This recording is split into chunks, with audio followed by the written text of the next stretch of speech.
ఈరోజు ఒక చిన్న కథ చెప్పుకుందాం. కొంగ నక్క. అడవిలో ఒక జుత్తులు మారి నక్క ఉండేది. అది ఒకరోజు పులి వేటాడి వదిలేసిన జంతువును తింటూ ఉండగా ఒక ఎముక దాని నోట్లో ఇరుక్కుపోయింది. ఎంత కష్టపడి ఆ ఎముకను బయటకు లాగుతున్నా అది రాదు. బాగా ఆలోచించి కొంగ వద్దకు వెళ్తుంది.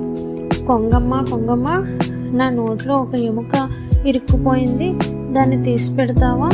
నీకు మంచి బహుమతి ఇస్తాను అని ఆశపెడుతుంది. కొంగ సరే దాని నోట్లో తలపెట్టి ఎముకను బయటకు తీస్తుంది. ఎముక బయటపడగానే నక్క అక్కడి నుంచి వెళ్ళిపోతుంది. కొంగ ఎదురెళ్ళి, అదేంటి, నాకు ఎముక తీస్తే బహుమతి ఇస్తాను అని చెప్పావుగా అని ప్రశ్నించింది. నువ్వు నా నోట్లో తలపెట్టినా నిన్ను తినకుండా వదిలేశాను.